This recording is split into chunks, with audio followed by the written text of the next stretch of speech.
My family said, "You're not welcome at Christmas. It's only for parents now." I smiled and booked a luxury cruise instead. When I posted photos from the deck, their messages didn't stop coming. I should have seen it coming when my sister-in-law Sharon cornered me at Thanksgiving dinner with that saccharine smile plastered across her face. You know the type, the one that doesn't quite reach her eyes, the one that says she's about to deliver news she thinks will devastate you, but that she's secretly thrilled about. "Michelle," she said, touching my arm with her perfectly manicured nails, "I need to talk to you about something important. I was 34 years old, single by choice after a messy divorce 3 years prior, and thoroughly content with my life as a pediatric nurse practitioner. I had my own house, a rescue dog named Cooper, and enough savings to live comfortably. What I didn't have were children, and in my family, that apparently made me less than." "Sure, what's up?" I asked, taking a sip of my wine. Sharon glanced around conspiratorially as if she were about to share state secrets. "Well, your brother Michael and I have been talking with your parents, and we've decided to make Christmas a bit more intimate this year. You know, just the grandparents and parents, a family event, really." I blinked at her. "I'm sorry, what?" "It's nothing personal," she continued, her voice tripping with false sympathy. "It's just that with little Aiden and Emma, we want to focus on creating magical memories for the kids. And your parents are getting older. They want to spend the holidays with their grandchildren. It makes sense, doesn't it?" My stomach dropped, but I kept my expression neutral. "So, you're uninviting me from Christmas?" "We're not uninviting you," Sharon protested, though her smile never wavered. "We're just restructuring the holiday. It's only for parents now. Surely you understand." I looked past her to where my brother Michael stood, laughing with our father. He didn't even have the decency to tell me himself. My mother was in the kitchen with my sister Jessica, who had 2 kids of her own and was apparently included in this new parents-only policy. "Does Jessica know about this?" I asked. "Of course, she thinks it's a wonderful idea. More room for the kids to play, less chaos with too many adults around." The thing is, I'd always been close with my family. After my divorce from Daniel, they'd been my support system. Or so I thought. I'd shown up to every birthday party, every school play, every family barbecue. I was Aunt Michelle, the cool aunt who brought thoughtful presents and actually got down on the floor to play with the kids. But apparently that meant nothing when measured against my lack of a parental title. I finished my wine in one long gulp. "Well, thanks for letting me know." Sharon looked almost disappointed that I hadn't made a scene. "You're taking this so well. I knew you'd understand. Maybe next year, if you meet someone and settle down, things will be different." I excused myself and found my parents in the living room. My father, Robert, was a retired accountant with salt and pepper hair and reading glasses perpetually perched on his nose. My mother, Patricia, had been a school teacher for 30 years before retiring. "Dad, Mom, can we talk?" I asked. My father looked up from his newspaper. "What is it, sweetie?" "Sharon just told me I'm not invited to Christmas this year, that it's only for parents now." My mother exchanged a glance with my father. "Michelle, honey, you have to understand. We're not getting any younger, and we want to focus on making memories with our grandchildren while we still can." "I'm your child," I said, my voice cracking despite my best efforts. "Doesn't that count for something?" "Of course it does," my father said, but his tone was dismissive. "But you're an adult. You can celebrate Christmas however you want. The kids need this magic, this tradition, and I don't. My mother, don't be dramatic, Michelle. You'll have your own family someday, and then you'll understand." That was the moment something inside me crystallized. I realized that to them, I was incomplete. My career, my home, my life. None of it mattered because I hadn't reproduced. I was less than other than someone to be excluded when more important family members needed space. I left Thanksgiving dinner early, claiming a headache. Cooper greeted me at the door with his usual enthusiasm, and I buried my face in his fur and cried. But by the time I woke up the next morning, the tears had dried and been replaced with something else entirely. Determination. I opened my laptop and started searching. If my family wanted to exclude me from their precious Christmas celebration, fine. I'd create my own celebration, and it would be so spectacular that they'd see exactly what they were missing. Within an hour, I'd found it. A 12-day luxury Christmas cruise through the Caribbean. the Caribbean, departing December 20th and returning January 1st. The ship was a floating palace, multiple pools, a spa, gourmet restaurants, evening shows, and stops in St. Thomas, St. Martin, and the Bahamas. The price tag was steep, but I had the money. I'd been saving for a rainy day, and apparently that day had arrived. I clicked book now with a sense of satisfaction I hadn't felt in weeks. Over the next few weeks, I prepared. I went shopping and bought myself a whole new wardrobe, sundresses, swimsuits, elegant evening wear, things I'd never splurged on before. I got my hair done, treating myself to highlights that made me feel like a different person. I even booked a massage and facial at a luxury spa to prep for the trip. My family noticed my improved mood, but misinterpreted it completely. At our monthly family dinner in early December, Sharon pulled me aside again. "I'm so glad you're taking the Christmas thing well," she said. "I was worried you'd be upset." "Why would I be upset?" I asked sweetly. "You're right. I can celebrate however I want." She looked relieved. "Exactly. So, what are your plans? Quiet day at home with Cooper? Something like that?" I said, not elaborating. Michael approached, beer in hand. "Hey, sis, no hard feelings about Christmas, right? It's just easier this way." I looked at my brother, the person I'd once been closest to growing up. We'd shared secrets, defended each other, been each other's confidants. Now he couldn't even look me in the eye. "No hard feelings," I said, but we both knew it was a lie. The week before Christmas, I started my social media campaign. I posted a photo of my packed suitcase with a caption, "When one door closes, another one opens to paradise," boarding a 12-day luxury cruise through the Caribbean tomorrow. Solo travel has never looked so good. The responses started immediately. Friends from work commented with excited emojis. My college roommate Jennifer wrote, "Yes, girl, you deserve this." Even some distant cousins chimed in with supportive messages. Noticeably absent. Any comments from my immediate family? December 20th arrived, and I drove myself to the port in Miami. The ship was even more magnificent in person, towering stories high, gleaming white against the blue sky. I checked in, was escorted to my balcony stateroom, and stood on my private deck looking out at the ocean. This was it. This was my Christmas, and it was going to be extraordinary. That evening, after the ship had set sail, I dressed in a gorgeous emerald green cocktail dress and went to the welcome dinner. The dining room was stunning. Crystal chandeliers, white tablecloths, and a menu that read like poetry. I was seated at a table with 3 other solo travelers: Marcus, a divorced businessman from Chicago; Rachel, a widow in her 50s, who was taking her first vacation in years; and David, a chef from New York who was treating himself after a successful year. We clicked immediately, bonding over our shared love of adventure and our various reasons for traveling alone during the holidays. Marcus told jokes that had me laughing until my sides hurt. Rachel shared stories about her late husband that were both heartbreaking and beautiful. David gave us insider information about the ship's restaurants and which dishes to order.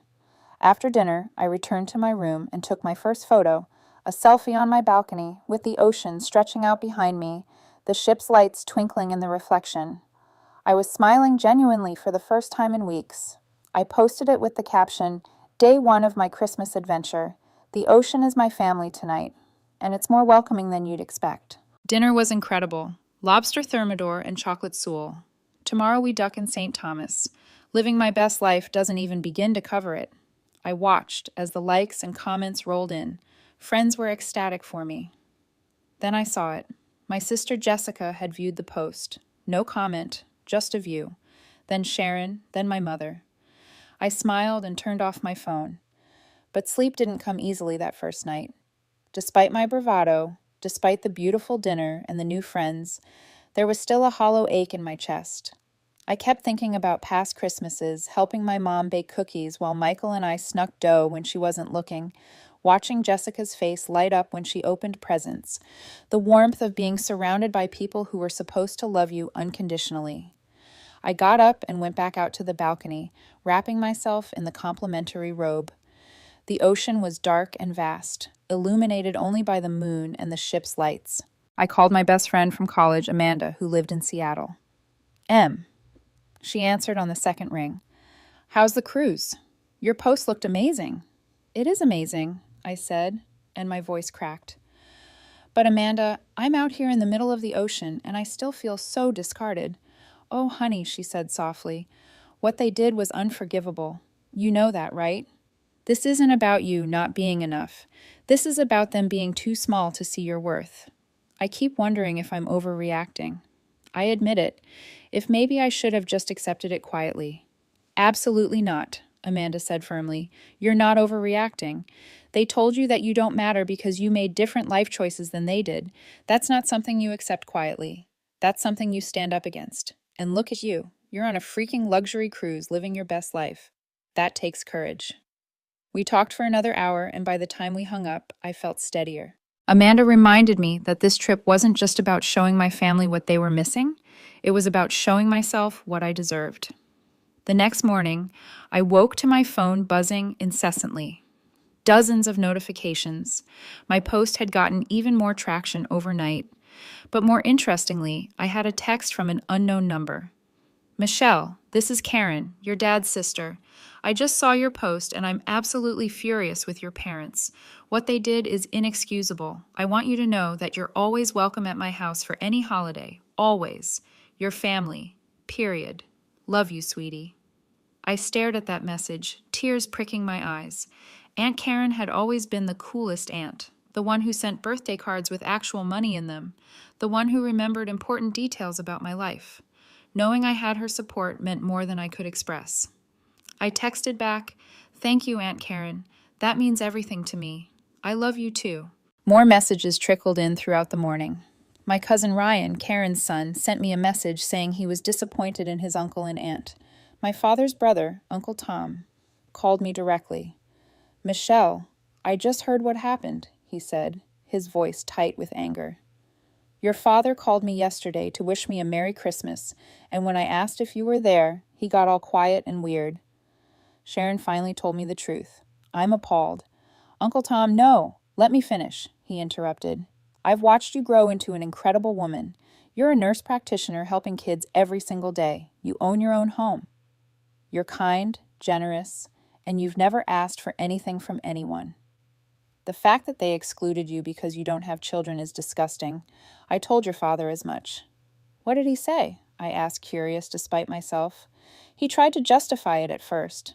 Said something about making things easier for the grandkids.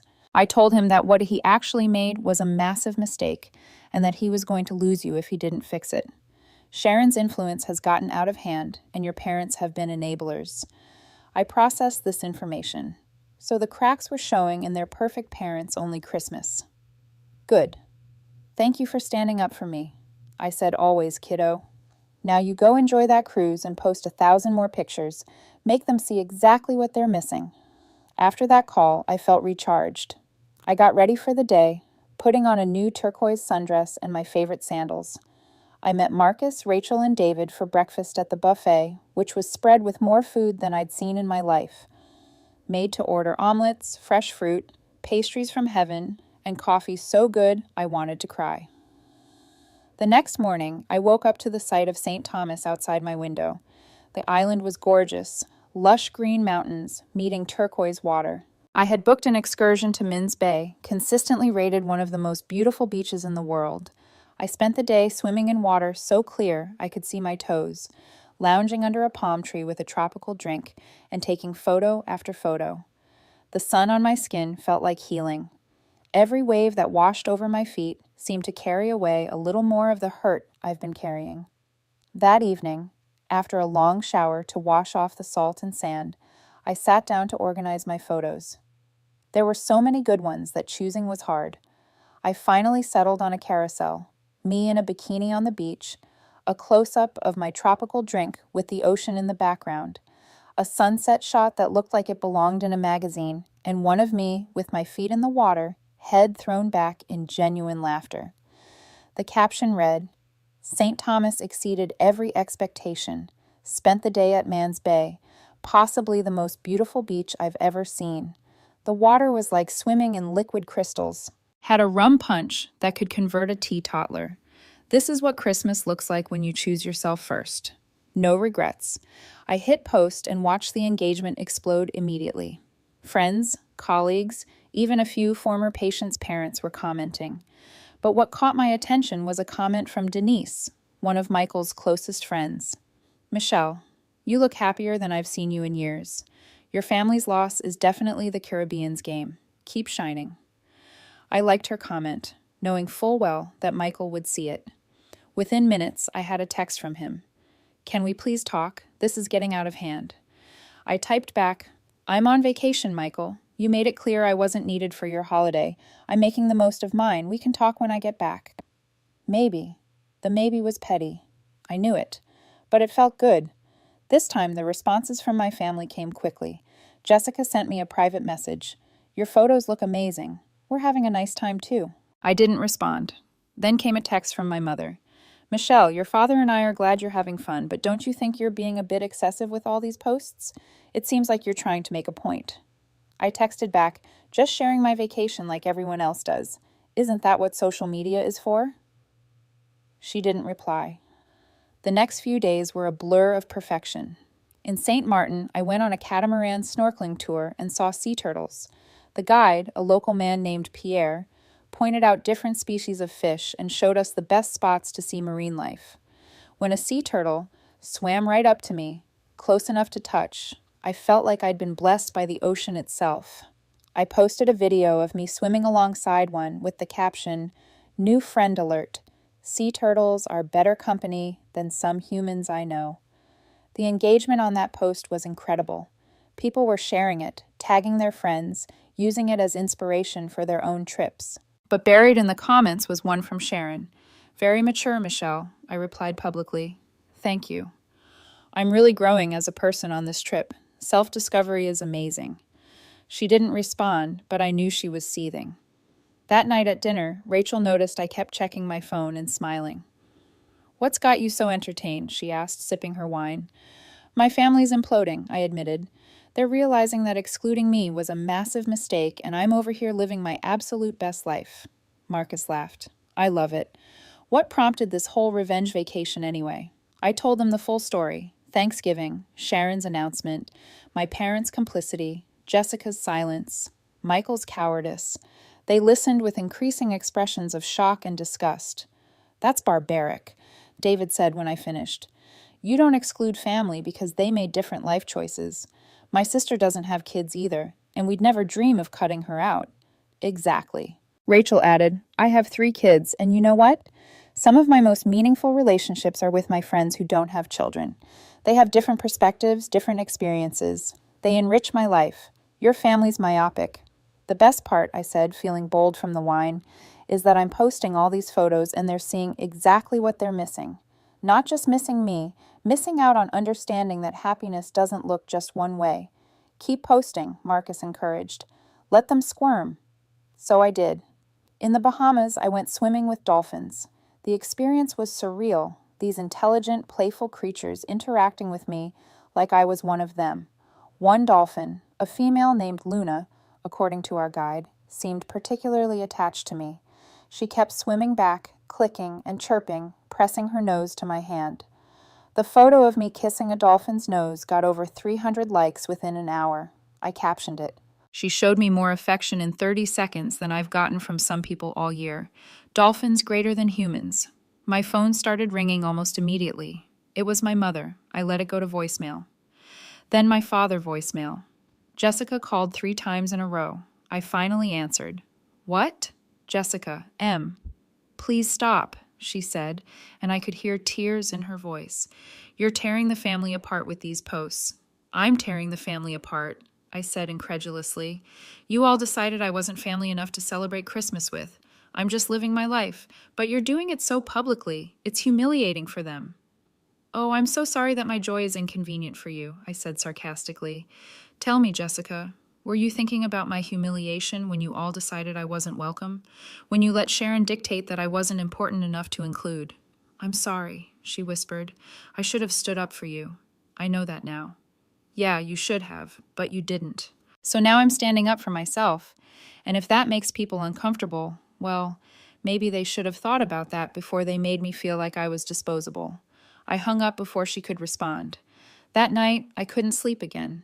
The adrenaline from confronting Jessica had me wired. I went to the ship's 24-hour cafe and got a cup of chamomile tea. That's where Marcus found me sitting by a window overlooking the dark ocean. Couldn't sleep either? He asked, sitting down across from me. Family drama has me too keyed up, I admitted. He nodded sympathetically. You know, when my wife and I divorced, her family tried to exclude me from everything. They'd have parties and gatherings and forget to tell me, even though my kids would be there. It was their way of punishing me for the divorce, even though it was mutual. How did you handle it? I asked. I stopped caring about their approval, he said simply. I realized that I was letting these people, who clearly didn't value me, dictate my emotional state. So, I started building a new life, new traditions with my kids, new relationships, new experiences. And you know what? I'm happier now than I ever was trying to fit into their idea of what I should be. That's exactly what this trip is for me. I said, it's me choosing to build something new instead of begging for scraps from people who don't see my worth. And that's incredibly powerful. Marcus said, you're not just taking a vacation, you're reclaiming your narrative. You're showing them and yourself that you don't need their validation to be happy. We talked for another hour about life choices and the freedom that comes from releasing other people's expectations. By the time I went back to my room, I felt centered again, ready to continue enjoying every single moment of this trip. On Christmas Eve, the ship put on a spectacular dinner and show. I wore a floor-length red gown that made me feel like a movie star. Marcus, Rachel, David, and I had become inseparable by this point, and we took a group photo at dinner that I posted with the caption, "Found my chosen family on this ship. Proof that blood isn't the only thing that creates bonds. Merry Christmas Eve from the Caribbean, where the only snow is the white sand beaches, and the only cold shoulders are from the air conditioning." That post got a comment from Sharon. "This seems really petty, Michelle." I responded publicly, "What's petty? Celebrating Christmas. I thought that's what we were all supposed to be doing." She deleted her comment. On Christmas morning, I woke up in my State 8 room to a breathtaking sunrise. I stood on my balcony in my pajamas with a cup of coffee and took a photo. The sky was painted in shades of pink and orange, the ocean calm and glittering. Before I posted it, I thought about what I wanted to say. This wasn't just about revenge anymore. This was about healing, about growth, about understanding my own worth. I wanted other people who felt excluded, diminished, or less than to see that there was another way. I posted it with a long caption, "Merry Christmas from somewhere over the Caribbean Sea." I woke up to this view, this peace, this perfect moment of solitude and contentment. There's no chaos, no obligation, no feeling like I'm not enough. Just me, the ocean, and the understanding that I deserve to create my own traditions. To everyone who's spending today feeling excluded, less than, or forgotten, you're not alone, and you're enough exactly as you are. The people who can't see that don't deserve a seat at your table, even if you once shared, pled with them. Here's to chosen families, to solo adventures, and to knowing your worth. May your Christmas be filled with whatever brings you peace. The response was immediate and overwhelming. Within minutes, I had dozens of comments from people sharing their own stories of exclusion. A woman named Patricia wrote about being excluded from family events after her divorce. A man named James talked about being cut off after coming out. A young woman named Sophia shared how her family stopped inviting her to things after she chose a career they didn't approve of. The post was shared over 100 times. People were taking screenshots and posting it to other platforms. I'd accidentally started a movement of people choosing themselves, refusing to accept being diminished. And then buried in the comments, I saw one from Aiden. Jessica had clearly given him her phone because the message read, "Aunt Michelle, I miss you. Can you come home? Christmas is sad without you. Love, Aiden." My heart cracked open. Whatever issues I had with the adults, the kids didn't deserve to be caught in the middle of this. Aiden was only 6. Emma was 4. They didn't understand the politics of exclusion. They just knew their aunt wasn't there. I commented back, "I miss you too, buddy. I'll see you soon. Love you." The post went viral among my friends. People started sharing it. I got messages from acquaintances, old classmates, even a few strangers thanking me for putting into words what they'd been feeling. And then my phone started ringing. First it was Jessica. I didn't answer. Then Michael ignored. My mother called 3 times in a row. I finally answered on the 4th call. "Michelle," she said, her voice strained. "We need to talk about these posts." "What about them? You're making us look bad.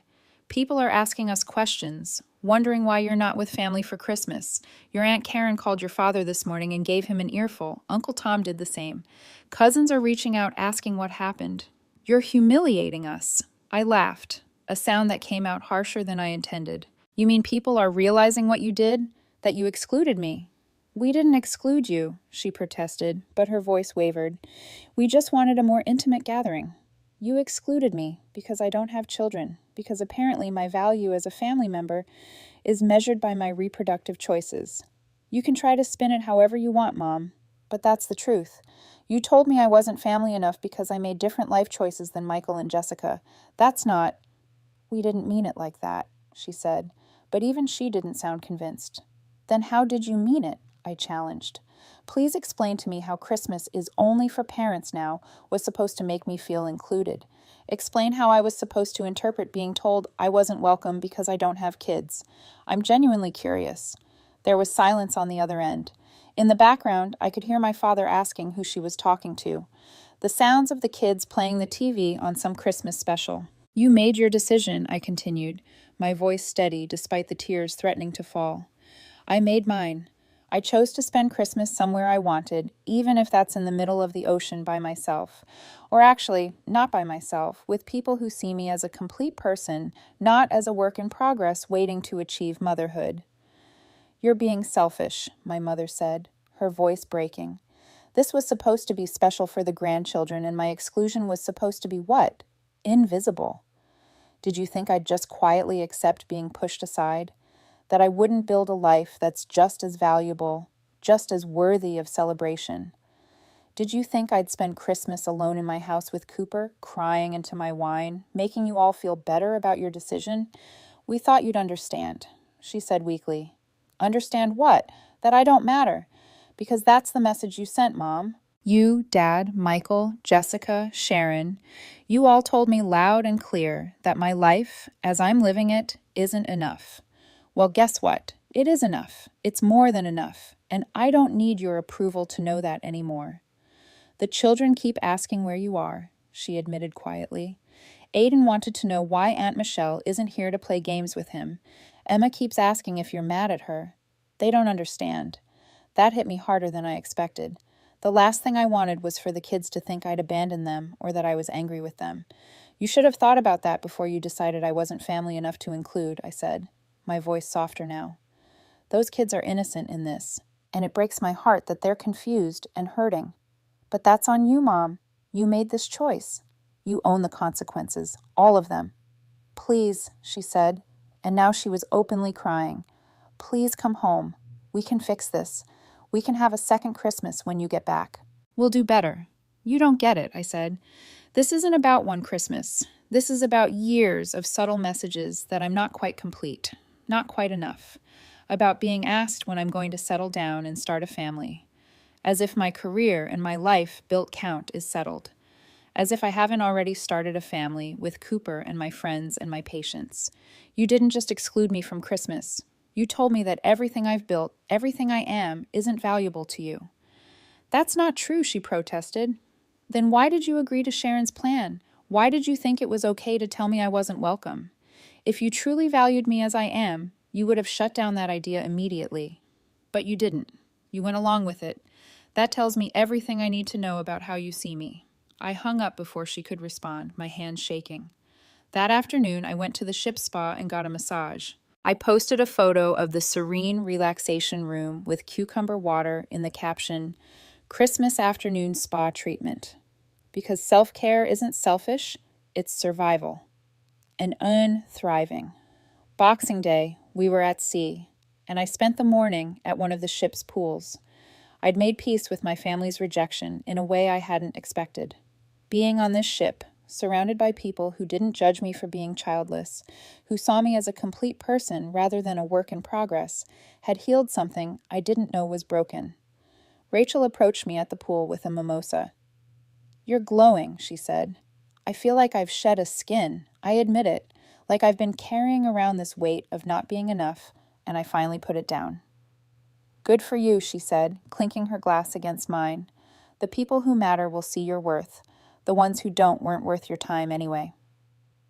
That evening, I posted a photo of the sunset from the deck with a caption, "Day 7. Halfway through this journey, and already a completely different person than when I boarded. Turns out the best Christmas gift I could give myself was permission to be enough exactly as I am. No conditions, no requirements, no need to prove my worth through someone else's accomplishments." My phone exploded with notifications. This time it wasn't just friends and acquaintances. Extended family members started reaching out. My Aunt Karen, my dad's sister, sent me a long message about how proud she was of me. Cousins I hadn't spoken to in years commented their support. And then came a text from Michael. "Michelle, please call me. We need to fix this." I didn't call. Instead, I went to dinner with my cruise family and laughed until my stomach hurt. The next few days continued in the same pattern. I'd post photos of my adventures, a cooking class where I learned to make fresh pasta, a wine tasting where I discovered a love for Sancerre, an evening show that left me breathless. Each post was a testament to my joy, my freedom, my refusal to shrink myself to fit their narrow definition of family. The messages from my family increased in frequency and desperation. Sharon sent a long paragraph about how they'd made a mistake, how they wanted to make it right next year. Jessica video called and cried about how she missed me, how Christmas wasn't the same without me.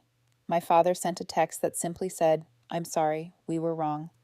But the most significant message came from my mother on December 29th. "Michelle, your father and I have been talking. We realize we hurt you and we're sorry. We let Sharon's ideas influence us when we should have stood up for you.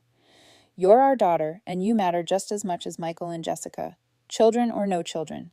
Please, can we talk when you get home?" I stared at that message for a long time. Part of me wanted to ignore it to let them stew in their regret.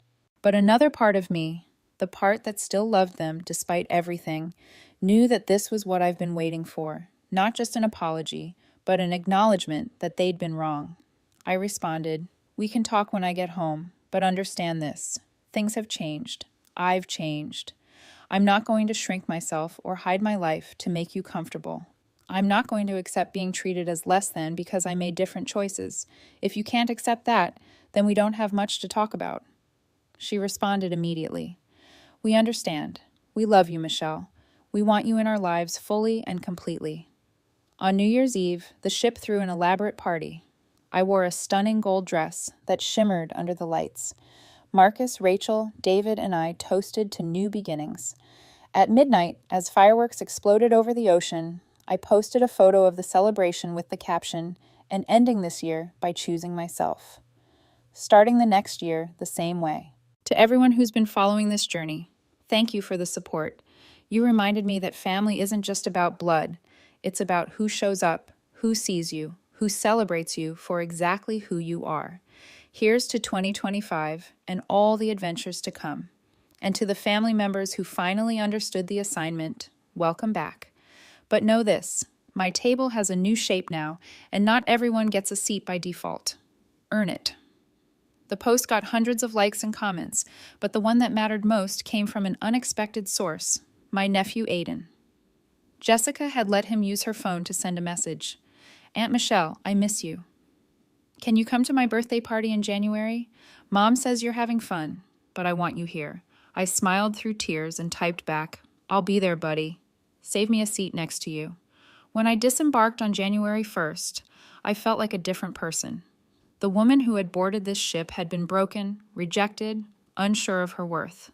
The woman who stepped off was confident, healed, and crystal clear about her value. My phone buzzed with a text from Michael. "We're at the airport. Can we pick you up?" I paused, considering. Then I responded, "Yes, but we're having a serious conversation on the way home." When I saw them waiting at arrivals, Michael, Jessica, my parents, and even Sharon with the kids, I felt a complicated mix of emotions. relief that they'd come, anger that it had taken this much for them to realize what they'd done, hope that maybe, just maybe, this could be fixed. Aiden broke free from Sharon's grip and ran to me. "Aunt Michelle, you're back." I caught him in a hug, and just like that, some of the ice around my heart melted. My mother approached cautiously. "Michelle, I held up a hand. "Not here. Let's get home first." The drive back was quiet. The kids chattered about Christmas, about the presents they'd gotten, about how they'd missed me. The adults were silent, the weight of everything unsaid filling the car. When we got to my parents' house, because of course that's where we were going, we settled in the living room. The Christmas tree was still up, presents still scattered underneath. It looked like the perfect family Christmas I'd been excluded from. "Okay," I said, sitting down. "Talk." My father cleared his throat. "Michelle, we owe you an apology. A real one. What we did was wrong.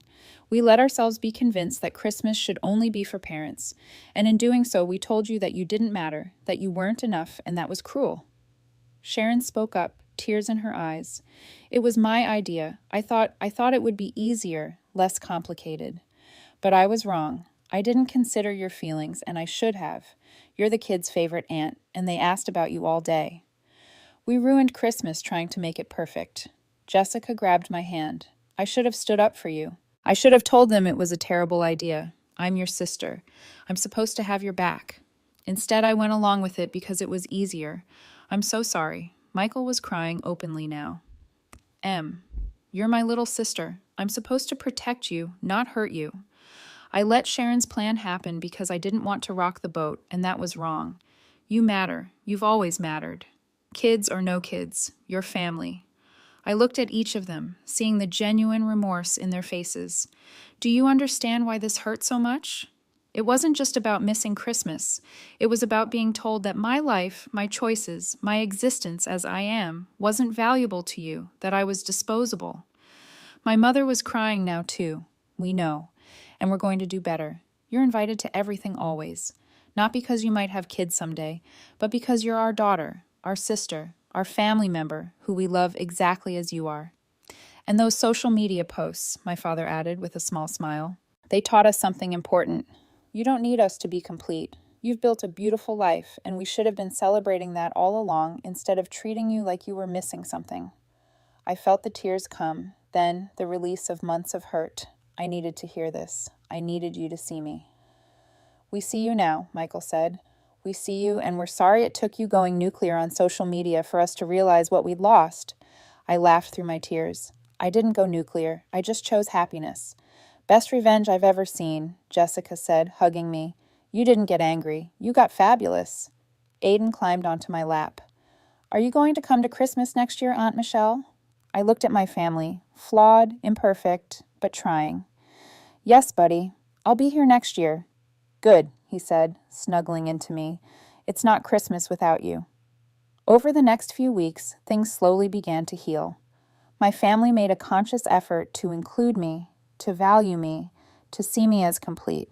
They asked about my trip, looked at all my photos, listened to my stories about Marcus, Rachel, and David, who I'd stayed in touch with and planned to meet up with later that year. Sharon pulled me aside one day and handed me an envelope. Inside was a check, the amount I'd spent on the cruise. "I can't take this," I said. "Please," she insisted. "It's the least I can do. My stupid idea cost you a fortune in making your own Christmas. Let me make it right." I looked at the check, then at Sharon's genuine remorse.